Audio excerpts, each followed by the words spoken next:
បាយឆាត្រីប្រមាបងប្អូនថ្ងៃនេះបង្ហាញបងប្អូនពីរបៀបឆាត្រីប្រមាបាទឲ្យឆ្ងាញ់ហើយឈ្ងុយល្អបងប្អូនណាបាទហើយបងប្អូនយើងកុំភ្លេច share ចែកតម្លៃទាំងអស់គ្នាបាទហើយចំពោះបងប្អូនយើងអ្នកដែលត្រូវការខ្ទះដែលខ្ញុំឆាបាយនេះគឺខ្ញុំមានលក់បងប្អូនណាបាទមានគ្រប់លេខបាទជំហានដំបូងគឺយើងមានត្រីប្រមាមួយបងប្អូនបាទត្រីប្រមាមួយគឺយើងវាយកតែសាច់បានហើយបងប្អូនណាបាទដោយសារតែត្រីប្រមាវាជាប្រភេទត្រីដែលប្រៃអញ្ចឹងវាមានតម្លៃថ្លៃដែរបងប្អូនមកក្បាលនេះយើងទិញមក7រៀលបងណាបាទត្រីប្រមាយើងហាន់វាដុំមកបាទបន្ទាប់មកសាច់មាន់ក៏យើងហាន់វាដុំដែរអញ្ចឹងបងប្អូនបាទធ្វើតាមខ្ញុំមកបាទអត់ខុសទេបាទជាទូទៅគឺខ្ញុំធ្វើតាមភោជនីយដ្ឋានចិនគឺយើងប្រើអញ្ចឹងបាទអូខេបន្ទាប់មកទៀតគឺយើងហាន់ដុំសាច់មាន់ជាមួយត្រីហើយគឺយើងដាក់បន្ទល់ផ្សេងគ្នាណាបងប្អូនណាបាទដើម្បីអីពីព្រោះអីយើងត្រូវបំពងផ្សេងគ្នាហ្នឹងហើយចុងក្រោយគឺយើងដាក់សាឡាត់បងប្អូនយើងដាក់សាឡាត់ចិនបើសិនអត់សាឡាត់ចិនដាក់សាឡាត់ខ្មែរបានបងប្អូនបាទឥឡូវរួចរាល់ហើយគ្រឿងយើងបងប្អូនមើលទៅមានត្រីប្រមាសាច់មាន់ជាមួយនឹងសាឡាត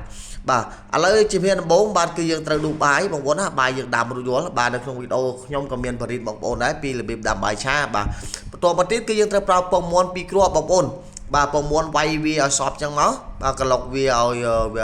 ាស្អិតបន្តិចមកដើម្បីងាយស្រួលយើងឆាបាទបន្ទាប់មកទៀតសាច់មាន់គឺយើងត្រូវប្រឡាក់បន្តិចបងប្អូនណាយើងប្រឡាក់គ្រឿងបន្តិចបាទហ្នឹងហើយយើងប្រឡាក់ជាមួយនឹងទឹកស៊ីអ៊ីវបន្តិចមកបងប្អូនយើងបាទដូចបងប្អូនមើលទៅបាទមានប្របាក់ទេប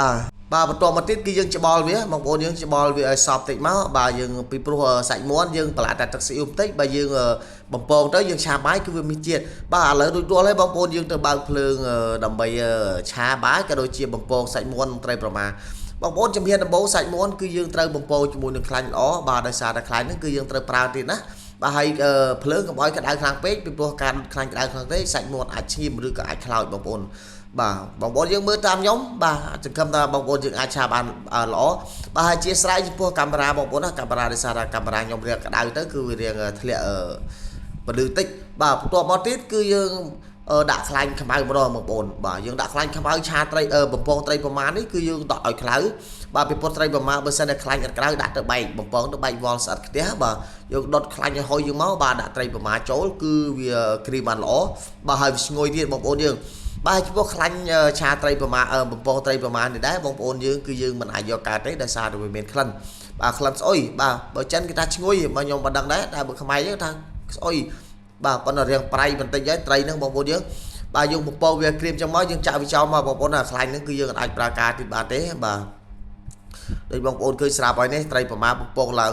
ស្រួយល្អណាស់បាទត្រីប្រមាហ្នឹងយើងអាចញ៉ាំមួយបាយតណ្ហើបាយអីក៏ល្អដែរបាទបាយយើងធម្មតាបាទញ៉ាំមួយស្វាយក៏បានដែរបាទបន្ទាប់មកទៀតគឺយើងដុតភ្លើងជាមួយនឹងខ្ទះឲ្យក្តៅយើងដាក់ខ្លាញ់ចូលដើម្បីយើងឆាបាយកុំឲ្យវាជាប់បាទបន្ទាប់មកគឺយើងដាក់ពងមាន់ចូលបងប្អូនយើងបាទវាយពងមាន់ចូលមកពងមាន់2គ្រាប់វិញបាទលីងវារឿងឆ្អិនតិចមកបាទនេះស្រឡាញ់តែបងប្អូនបាទចំណូលចិត្តបងប្អូនយើងចង់លីងឲ្យឆ្អិនតិចក៏បានចង់ដាក់ផ្អែកដាក់បាយចូលក៏បានដែរប៉ុន្តែខ្ញុំមើល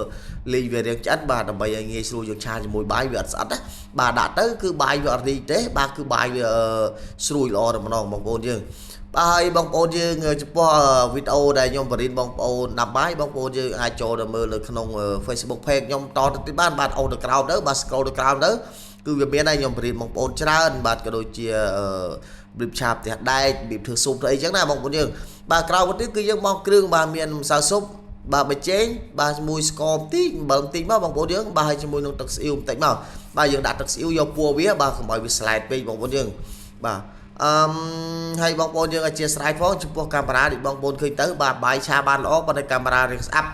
បាទបន្ទាប់មកទៀតគឺយើងដាក់ជាមួយនឹងប្រេងល្ងបន្តិចដើម្បីឲ្យវាឈ្ងុយបាទបាយឆាចិនបើយើងអត់ដាក់ប្រេងល្ងគឺវាអត់ឈ្ងុយទេដូចបងប្អូនឃើញស្រាប់អញ្ចឹងបាទក្រោយមកទៀតគឺយើងដាក់ជាមួយនឹងត្រីប្រមាហើយសាច់មាន់ចូលបងប្អូនណាបាទឃើញបាយស្អាតទេបាទបាយស្អាតមែនទែនបើអត់ជាប់គ្នាទេបាទចុងក្រោយគឺយើងវាយតែសាឡាត់បងប្អូនយើងបាទដាក់តែសាឡាត់បាទក្លោះខ្វោកពីខ្វោកមកគឺរួចរាល់ហើយបងប្អូនណាបាទអត់មានពិបាកទេព្រោះសាឡាត់ចិនយើងឆាឲ្យយកលួយទេបាទឲ្យវានៅតែ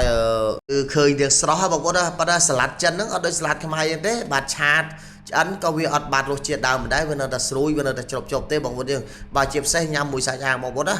បាទឥឡូវគឺបាយឆាយើងរួចរាល់ហើយបងប្អូនណាបាទអរគុណបងប្អូនយើងបាទកុំភ្លេច share ទាំងចែករំលែកទាំងអស់គ្នាដើម្បីឲ្យបងប្អូនយើងបានមើលទាំងអស់គ្នាបងអរគុណច្រើនបាទជួបគ្នានៅវីដេអូក្រោយទៀតសង្ឃឹមថាបងប្អូនយើងនឹងចេះឆាបានមួយមុខទៀតបងប្អូនណាដែលមានឈ្មោះថាបាយឆាត្រីប្រមាបាទអរគុណច្រើនបាយបាយ